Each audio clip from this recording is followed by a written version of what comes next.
Measure What Matters by John Doerr. This book is all about something called OKRs, which Google has used to achieve 10x growth over and over and over again. One of the best CEOs of his time, a guy named Andy Grove, introduced OKRs to the author of this book. What are OKRs? OKR stands for Objectives and Key Results, the management methodology that helps ensure the company focuses on efforts of the same important issues throughout the company. Objectives are what needs to be achieved. Key results are what you use to measure, to benchmark and monitor the objective. It's not a key result unless it's got a number. 1 of 3 employees are enthusiastic about their jobs in the US, but more engaged employee groups get more money and more done. That's 1 or 2 or actually 3 reasons why OKRs are so important. Harder, more specific goal setting, however, creates more enthusiasm to inspire employees and improve performance. Now, this all might not sound like that big of a deal, but top executives have found it to be the most bulletproof method in all of management theory. Like, to the point where OKRs really aren't even like a theory at all. OKRs are also probably a good reason on Fortune why Google has been ranked the #1 company to work for 7+ years, just at the writing of the book. John Doerr, the author, talks about his own story with Google and Andy Grove's in general. Andy Grove was the CEO of Intel, and before he was the CEO, he spent years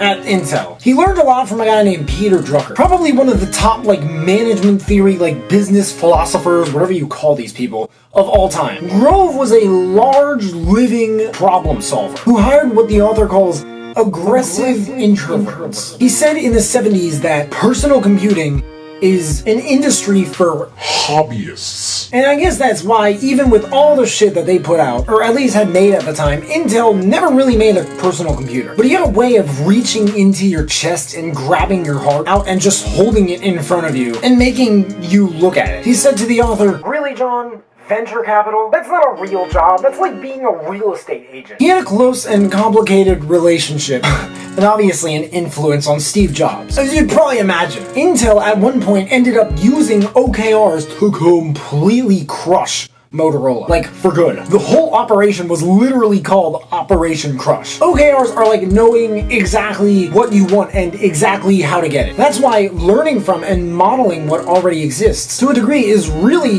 that important. Each company has its own OKRs, and each person has OKRs based on what the company's OKRs are. This is why so many businesses just kind of fail. A majority of senior executives and managers in a survey of 11,000 said that they do not know the top priorities of their business. Over half of them could not name one. People in general, and most people in general, work.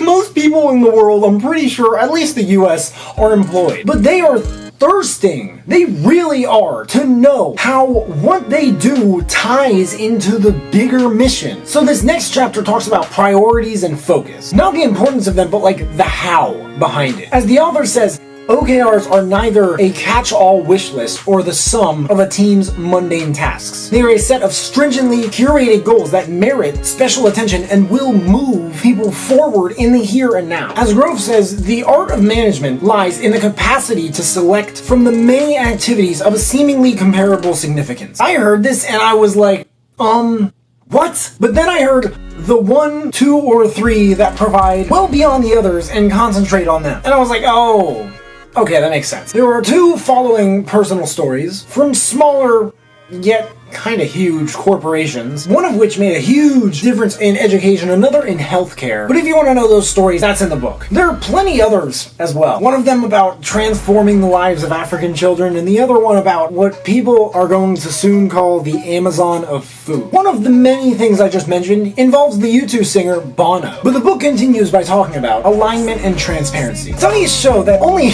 7% of employees fully understand their company's business strategies and what's expected of them to help achieve the common goal. Alignment, when it comes down to it, really just seems like people knowing what you want them to do. But 7% of employees are aligned. This is why so much shit does not get done in our country. There's a third story, one of them I didn't even mention, about an app called MyFitnessPal. This one was probably my favorite. other than the one about the pizza place. But there's a lot of reflection in this one. You would think with a concept like OKRs, it's sort of, set this objective, set these measurable results, and not much more. But the people who put this book together, and there are so many of them, like it's way more than just John Doerr, have a whole way that has worked for so many companies to kind of weave it into your own culture. And that blew my mind. Bill Gates talks next about OKRs and how the Bill and Melinda Gates Foundation is using them to eliminate insane diseases, with a saying that everybody deserves to live a healthy and productive life. If you want everybody to be able to live a productive and healthy life, like on the planet, you gotta have measurable results. He explains the difference between a mission and an objective. Then you hear some executives from Google talking about Chrome, and then how and why Google was able to acquire YouTube after watching its success with numbers that weren't financial. The author follows with a beautiful chapter on the future of OKRs. Like how it sounds like they might just be some sort of a launch pad, but this is just the beginning. He believes that it can have an infinitely transformative outcome on GDP, growth, school success, and healthcare. Just imagine at 5 or 6 years old, you're setting your goals and key results on learning how to read. Then there's a really touching dedication to the trillion-dollar coach, Bill Campbell. This dedication gave me goosebumps. I cannot lie about that. He talked about how Bill added his warmth to the cultures of Apple and Amazon and Google, and he's the one who convinced the introverted CEOs and executives to kind of look up from their computer screens and speak to one another. And how Campbell was always there for people who needed him, and he was always just listen and give this value. After that, the author kind of says some do's and don'ts, and things to remember or remind the reader or listener about OKRs. Quotes: if you don't know where you're going, you might not get there. Ideas are easy.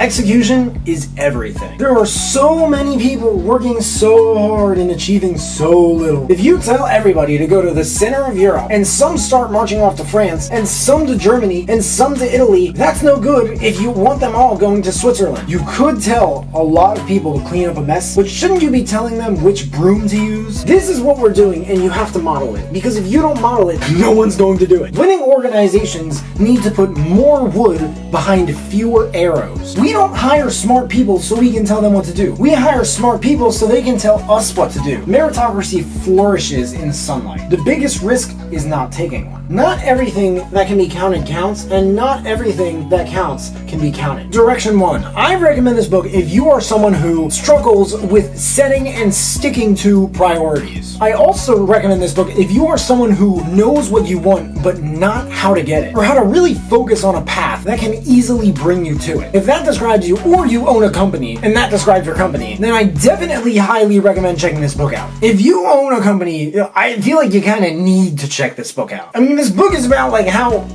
Google exploded, basically. Direction 2. If you like this book, I recommend checking out The Hard Thing About Hard Things by Ben Horowitz, which kind of explores the management styles, philosophies, and the ins and outs of Ben's and other even more successful entrepreneurs. That and The Culture Code by Daniel Coyle, talking about the ins and outs of successful group and company cultures. Measure What Matters by John Doerr. There's a link to it in the description if you guys want to check it out and read the reviews. That and all the other books I mentioned in this video, if you're interested in those as well. If there are any other books you guys want me to check out and review, please let me know in the comments. If you checked out this book, what do you think? Did you like it? I want to spark some dialogue down in the comments and get to know my audience. But hey, make sure to leave a like if you like this video, subscribe if you haven't already, and if you could turn on that little bell to receive a notification every time I drop a new video, that would mean the world to me. Thank you guys so much for watching. You can find me everywhere, and I will see you then.